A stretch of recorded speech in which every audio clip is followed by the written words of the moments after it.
Sepengetahuanku ya, kelitih itu untuk menyebutkan sekelompok orang nongkrong ini gitu awale gitu. Bapak Ibu lengkap di rumah, memberi kasih sayang, ekonomi tercukupi. Gak mungkin Ren. Lingkungan bisa jadi. Ren ya menurutku. Nyatanya Bupati Sleman enggak? Yang apa? Sing pelaku kelitih itu sebenarnya anak kreatif Mosora. Itu sebenarnya ada betulnya juga. Meskipun pernyataan itu dapat kecaman dari netizen, kelitih ini bisa diatasi jika semua elemen saling bekerja sama, keluarga. Halo Sobat Radio Jogja, kita kembali di podcast Bias atau Bicara Santai. Nah, masih bersama dua teman kita, ada Mas Nanang dan Henry. Kali ini kita akan bahas tentang fenomena kelitih yang sempat viral ya, terutama di ranah media sosial beberapa waktu yang lalu, bahkan menaikkan tagar Jogja darurat keamanan gitu.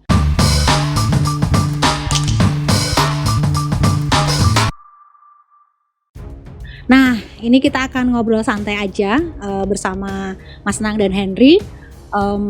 Bagaimana sih fenomena kelitih ini menurut mereka dari pendekatan pendidikan maupun pendekatan orang awam lah ya. Karena kita di sini ya cuman berbagi diskusi aja. Jadi seperti Mas Nang bilang di edisi-edisi sebelumnya bahwa di podcast kali ini tidak ada host. Nah, kita diskusi aja. Oke, langsung aja.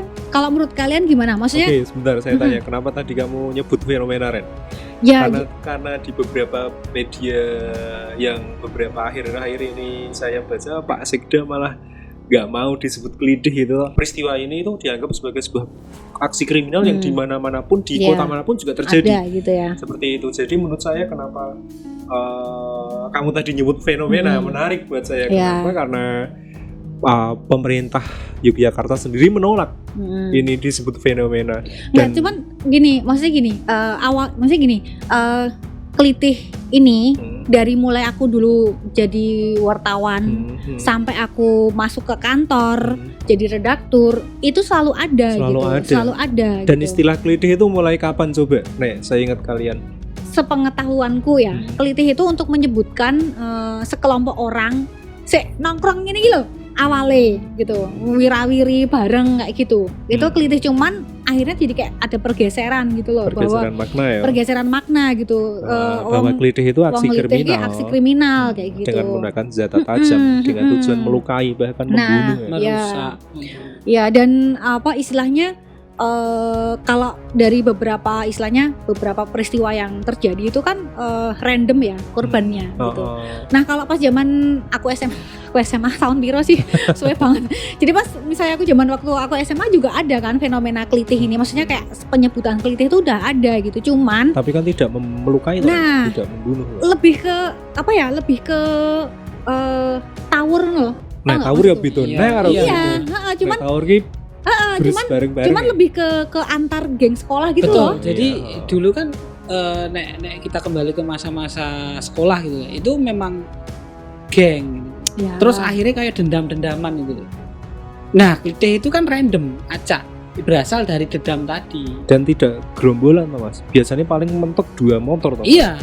Cuman kan dia membawa apa ya istilahnya? Bawa identitas ini kayak langsung. Iya. Nah, itu dari situ dibawa ke sini ya kriminal. Ya memang kriminal karena membawa senjata tajam di muka umum saja udah kriminal sebenarnya. Cuman yang menarik menurut saya itu tadi, kenapa kok Pak Sekda menolak untuk menyebut aksi ini sebagai kelitih? Kalau gitu menurutku itu lebih ke maksudnya lebih untuk pencitraan Jogja akhirnya aja sih. Akhirnya tujuan gitu. Besarnya itu toh supaya citra Jogja sebagai kota pariwisata tidak tercoreng. Tapi pariwisata dan pelajar. Tapi kan secara maksudnya secara peristiwa itu ada gitu loh. Sebagai saya masyarakat biasa, saya cukup menyesalkan adanya pernyataan itu seperti Daniel gitu loh. Kenapa kok ditutup-tutupi fenomena seperti ini? Padahal ini kan sudah jelas-jelas ada, dan ini multisektoral mau menyebut penyebabnya, karena tidak hanya satu tanggung jawab pihak saja, tapi sudah semua. Banyak pihak yang terlibat di sini. Kelitih itu kayak musiman gitu. Misalnya nih pas mendekati rekrutmen, jadi kayak semacam. Jadi dari prasyarat ya untuk menjadi Iya, anggota BEM itu? misalnya kayak gitu. Jadi mereka akhirnya kowe wanira.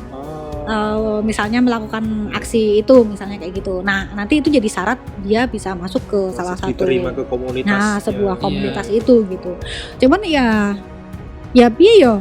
Maksudnya kayak yang jadi korban tuh akhirnya random gitu loh, beneran random. Dan kalau misalnya terus gimana kita untuk mengantisipasinya? Ya udah nggak usah pulang malam. Ya hello, kita kerja kadang harus pulang malam kan gitu. Misalnya itu seperti Ren, supaya tidak terjadi pelecehan seksual kamu jangan pakai baju yang terbuka gitu ya. Iya, misalnya kayak gitu. Jadi nggak akan memungkinkan toh, maksudnya kita aja yang pekerja media ini kan juga selalu kita, dan nggak hanya pekerja media.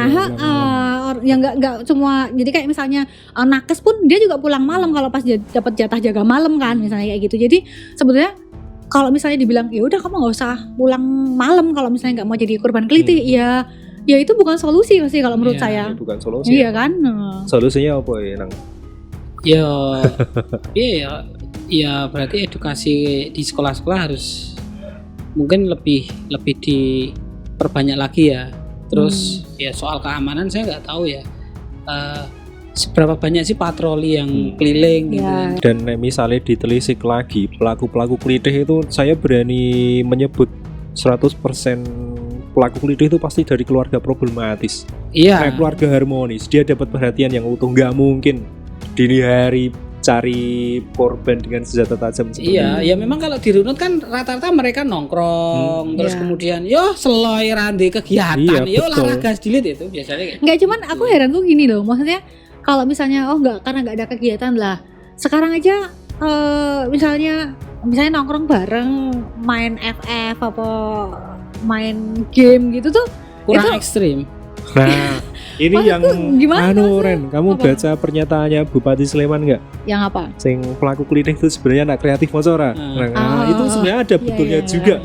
Meskipun pernyataan itu dapat kecaman dari netizen, menurut saya ada betulnya, Bupati. Ini banyak sekali anak-anak yang tidak terwadahi ekspresinya. Akhirnya kamu tadi nyebut ngopo orang cukup main game. Nah, mereka punya daya kreativitas yang tidak terpenuhi di situ. Padahal secara teori psikologi loh, bahwa kepuasan terbesar atau puncak kebutuhan seseorang itu dari aktualisasi diri, teori Maslow. Nah, aktualisasi diri kan ekspresinya terpenuhi, daya kreatifnya terpenuhi. Nah, itu tidak terpenuhi oleh apa yang ada di dekat mereka, termasuk game segala macam. Nah, kalau menurut saya Bupati Sleman itu berani memberikan statement seperti itu, beliau juga harusnya memberi wadah juga ruang-ruang ekspresi, ruang-ruang kreativitas untuk anak-anak. Tapi kan memang di Sleman sudah ada beberapa ruang publik yang bisa digunakan. Ya mungkin tidak tapi mungkin tidak untuk itu Mas. Mungkin dan itu sangat ring sing disediani gear atau bacok-bacokan. Iya. Ya kalau menurutku misalnya oke lah, misalnya geng gitu, tapi paling enggak geng yang bermartabat gitu, ngerti nggak maksudku? Ya, geng yang bermartabat ya yang sudah beliau yang senior itu sudah bermartabat. Ini lebih ke enggak, maksudku umur pencarian jati diri. Iya sih, maksudku gini. Kalau memang misalnya wanine gelut, ya adep-adepan gitu maksudku. Kalau itu kan kayak kamu baca orang terus kamu lari gitu, itu kan sesuatu yang tidak bertanggung jawab banget toh gitu loh. Yang dicari itu enggak, cuman aku tuh masih enggak masuk di logikaku gitu loh. Sebenarnya memang klite itu memang menjengahkan. Itu kan harus sekali-kali memang ditembak sikile ben kapok gitu kan. Itu kan semacam ungkapan jengkel ya. Terus kemudian anaknya ngono kuwi ya kudune kalau misalnya si anak enggak terjerat hukum, ya orang tuanya yang dihukum. Gitu. Ya gitu kan, itu juga jadi semacam hukuman yang berantai gitu loh. Anak sing melakukan, orang tuanya sing dukung. Karena anak nggak bisa terjerat dan sebagainya. Ya mungkin secara ekstrim itu bisa dilakukan ya. Misalnya ya udah kita salahin aja orang tuanya kayak gitu. Kalau tadi kan Henry bilang kemungkinan adalah anak-anak yang bermasalah problematik gitu. Kalau menurutku nggak selalu deh. Kayak gitu. Menurutmu ada keluarga harmonis yang anaknya jadi kelitih juga? Jadi gini, Misalnya harmonisnya itu yang Yang kayak seperti apa? apa sih gitu? Ya harmonis sih keluarganya lengkap, bapak ibu lengkap di rumah memberi kasih sayang, ekonomi tercukupi. Gak Nah, mungkin Ren. lingkungan bisa pun jadi. Orang ya menurutku. Klitih tetap keluarga problematis. Iya mungkin bisa dikatakan rata-rata ya. Ya. Tapi Bukan kan rata-rata aku wani Kebanyakan. 100%. tapi kan bisa juga ketika Ora mungkin nek wong tua ini bener anake dadi kaya ngene ora mungkin, Mas. iya bisa. Tapi kan misalnya kalau KPI beberapa kali orang- nek wong tua sih. betul Kuncinya. beberapa anak dengan orang tua yang problematik. Tapi terus mempengaruhi anak yang harmonis kan bisa aja terus ikut cupu Ya. Nek ketika orang tua itu menjalankan tugasnya dengan benar, memberi kasih sayang anaknya dengan benar, dia tidak akan anak itu tidak akan mencari Pengakuan di tempat tidak akan berada dalam lingkungan yang keliru seperti itu nek menurutku.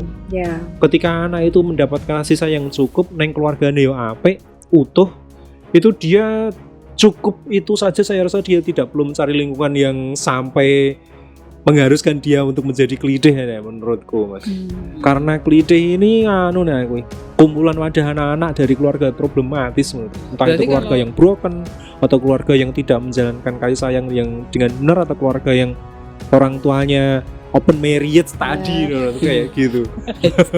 Secara teori iya kayak gitu. Cuman kita kan nggak bisa langsung ngejudge bahwa anak yang bermasalah itu juga kesalahan dari orang tua. Seutuhnya juga Ya. Sebenarnya nih upaya pemerintah nih ini harus dihentikan, ini sebenarnya nggak selain memberikan ruang berekspresi, coba dilihat bahwa ini konsekuensi dari Jogja yang mulai bergeser identitasnya ya. dari kota pendidikan menjadi kota industri dan wisata seperti ini. Akhirnya kan ruang gerak terbatas. Ya. Anak-anak yang tidak mendapatkan akses, orang tua yang tidak mendapatkan akses ekonomi neng Jogja, akhirnya mereka perlu aduh sekolah anaknya. Akhirnya anaknya ketika ditinggal ya kayak gini ya akhirnya. Iya. Sebenarnya kayak Ya gini. itu masuk akal sih, masuk Itu akal sih. teori Ya. konseling. Bukan masuk akal. Teori konseling ya Allah. Ya. Ya tapi masuk di logika juga sih gitu. Jadi kalau Coba dilihat juga anak-anak yang dari pelaku mesti amit sewu loh ya. Ahmed Sewu itu apa? Amit nuwun sewu. Oh, Meski mereka malu. Dalam tanda kutip. Ekonomi ini juga berantakan. Oh, oke. Ekonomi berantakan, kasih sayang berantakan. Pokoknya ini multidimensi masalahnya. Nah pemerintah ini kepiye gawe Jogja ini nyaman tinggal kabeh, termasuk tinggal wong tua, tinggal bocah-bocah. Akhirnya orang ono klitihne iki ngono kuwi carane. Jadi dimulainya dari mana dulu tadi? Dari keluarga dulu. Dari berpositif thinkingnya ini aja bahwa klitih itu butuh ruang ekspresi. Iya, ruang ekspresi. Jadi makanya aku tadi bilang kan bahwa solusi untuk penyelesaian klitih ini juga nggak cuman dari satu pihak atau dua pihak aja, tapi emang harus semuanya gitu kan. Maksudnya dari lingkup yang terkecil, yakni keluarga itu juga punya andil kan, gitu. Ya, Dari lingkup terkecil keluarga, kemudian ke lingkungan sekolahnya dia, kemudian di lingkungan umumnya dia, kemudian sampai akhirnya ke masyarakat secara luas kan kayak gitu. dan kepekaan guru nih.